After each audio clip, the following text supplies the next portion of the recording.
What if the most profound education you could get didn't happen in a lecture hall?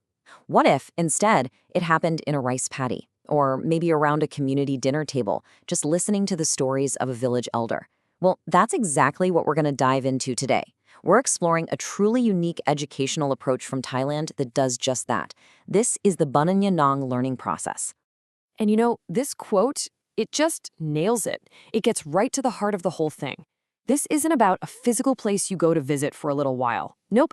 It's about a fundamental shift in how we even think about learning, moving it from a static place you go to into this dynamic, continuous process that really engages your entire being. All right, so here's our game plan for breaking down this incredible approach. First, we'll dig into that core idea of it being a process, not a place. Then, we'll jump into what they call the realms of lived experience, followed by the realms of deep reflection. And to wrap it all up, we'll see what this all means for creating a whole new path to development.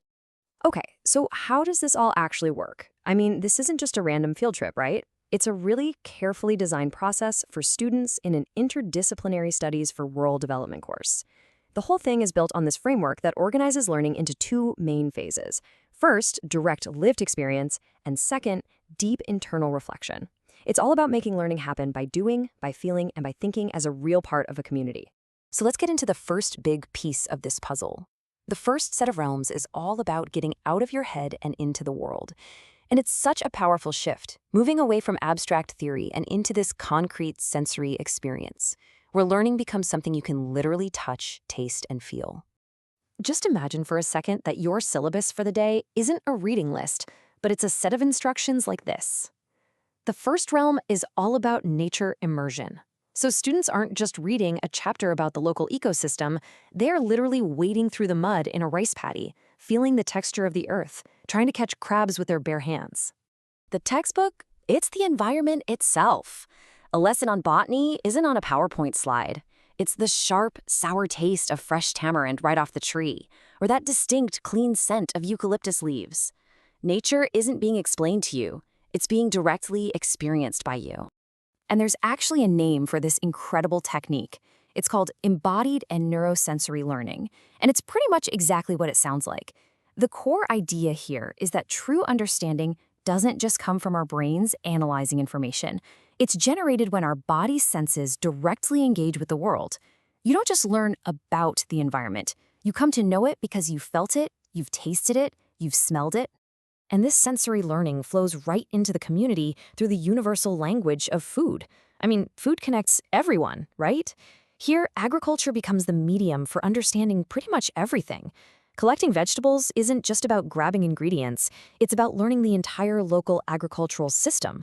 Cooking together isn't just about preparing a meal, it's a lesson in culture, community, and that deep relationship between people and the land. This leads to a huge, huge shift in perspective when it comes to the community and culture realm. In traditional academics, a village might be treated as a case study, an object to be analyzed from the outside. But here, the community becomes a co-teacher. The villagers aren't subjects, they are sources of wisdom. The goal isn't to collect abstract data, it's to build real human relationships by living and working alongside them. All right, so the students have had all these incredible hands-on experiences. They've been out there getting their hands dirty. But that's really only half the story. The next set of realms is all about the internal journey, that crucial process of turning those raw experiences into deep, personal meaning. And it kind of makes you wonder, right?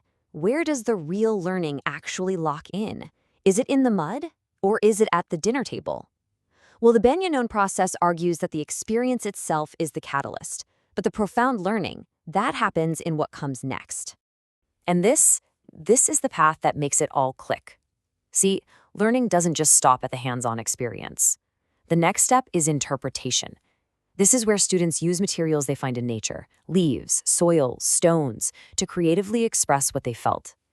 Now, this isn't about making perfect art. It's about bypassing pure analysis to process the experience on an emotional, nonverbal level. And this step is so key for building empathy. Only then comes the final step, reflection, which is the deep thinking that connects it all back to their own lives and their own understanding. You can really see this come to life in the heritage realm. When students visit a local heritage site, it's not some boring history tour. They're guided to experience it as if they're walking through layers of time, to really feel the connection between the ancient past, the community's present, and its possible future. And the whole visit is designed to spark these big, important questions. It's not about memorizing facts and dates. It's about igniting what's called a civic imagination. It challenges students to think critically about what development really means and how progress can happen in a way that truly honors a place's roots and its culture. And finally, the whole experience is sealed within the realm of rituals and gratitude. Now, these might seem like small gestures, but they are incredibly powerful. A simple gratitude circle or receiving a blessing from a village elder, things like that transform this from just an academic course into a profound life experience. It provides this emotional closure and really cements the lessons of humility and respect. So when you put all of these realms together, from immersion in nature to deep reflection and ritual, what you get is so much more than a course credit. It's a powerful lesson in a completely different way of thinking about sustainable development. And this slide just lays it out perfectly. Traditional development often shows up with external plans, with data, with these prepackaged solutions. It comes to develop a place. But the Nong approach completely flips the script. It begins with listening, with coexisting, and with first just seeking to understand the incredibly complex system that's already at play. The goal isn't to change a place from the outside, but to respect its roots from the inside. And that really leaves us with a final, provocative thought that applies so far beyond just rural development. What if true, sustainable, and respectful progress, what if it always begins not with a word, but with an ear? Not with a pre-made plan, but with a simple, powerful act of truly listening first?